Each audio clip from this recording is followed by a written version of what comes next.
Assalamualaikum warahmatullahi wabarakatuh. We are from group 3. We will present about referent and irreferent. Before that, I will introduce my member groups. First is me, Ani Nurwafika Ciza, and two of my friends, Jumria Rusdi and Aidil Fitra. Okay, next we go to the materials. What is the reference? Reference is an act in which speaker or writer use linguistic forms to enable a listener or reader to identify something. The choice of one type referring expression rather than another seems to be based to alert action on what the speaker assumes the listener already knows. Reference is a clear tied to speakers' goals and beliefs in the use of language. Inferring is connecting prior knowledge to the base information to create meaning below what is directly stated. The rules of inference in communication is to allow the listener to identify correctly which particular intent the speaker is referring to. We can even use figure expression or relying on the listener ability to infer what is the reference that we have in mind. The category of referring expression is pronoun, definite noun, infinite noun, and pronoun.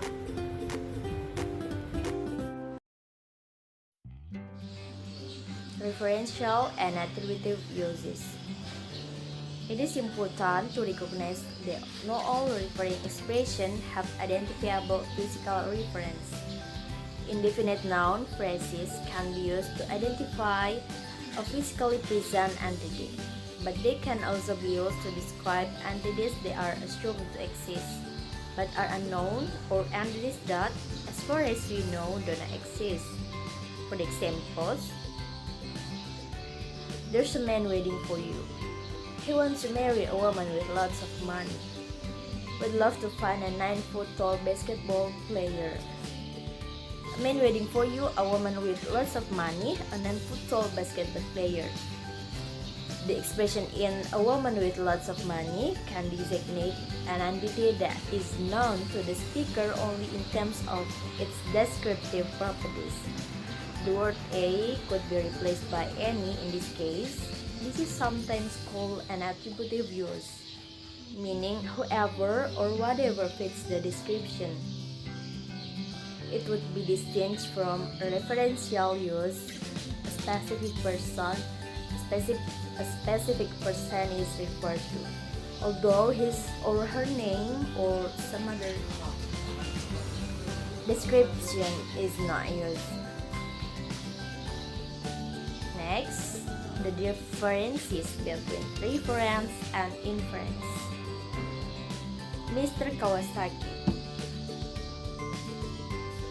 This sentence used to refer to a man who always rode loud and fast in his motorcycle. A brand name is used to refer to a person hero.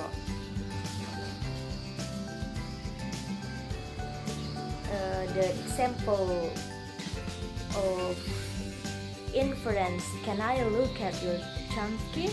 I enjoy listening to Mozart.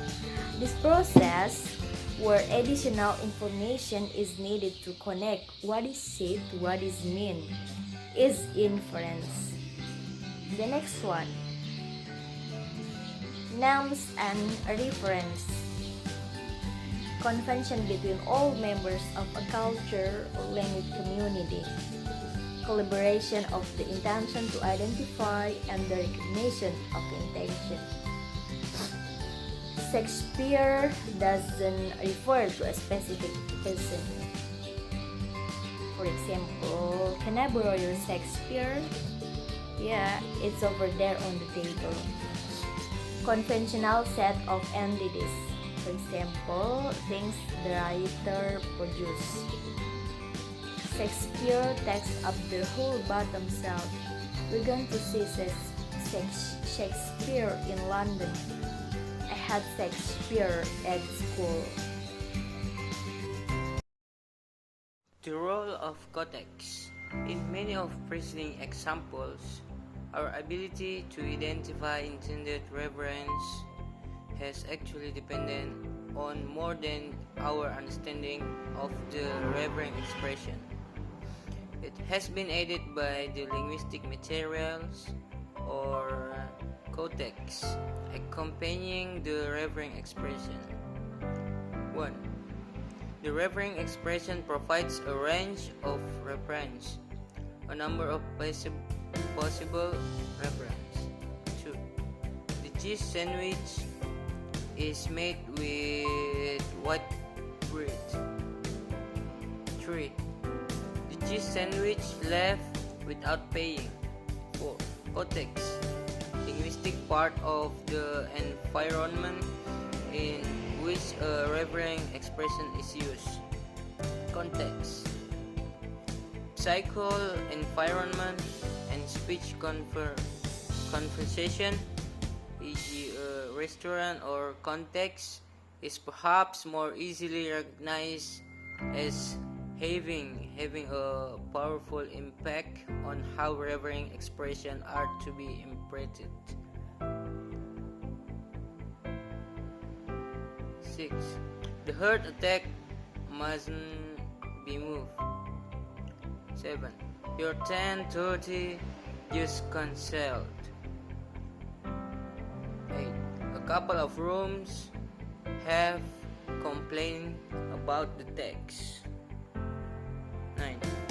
Conventions may differ from one social group to another. Anaprophic reference. In English, initial reference is often indefinite. The definite noun phrases and the pronouns are examples of subsequent reference to already introduced reference, generally known as anaprophic reference or anaphora. In technical terms, the second or subsequent expression is the anaphora, and the initial expression is the antecedent. Anaphora is a subsequent reference to an already introduced entity. Mostly we use anaphora in a text to maintain reference. 1. In talking and writing, we have to keep track who or what we are talking about for more than one sentence at a time. We use anaphoric reference. 2. In the film, a man and woman were trying to wash a cat. 3. The man was holding the cat while the woman poured water on it. 4. He said something to her and they started laughing. 5. Initial or introductory reference is often indefinite: a man, a woman, a cat. Subsequent reference with definite noun phrases: the man, the cat, the woman, or with pronouns it, he, her, they. Thank you.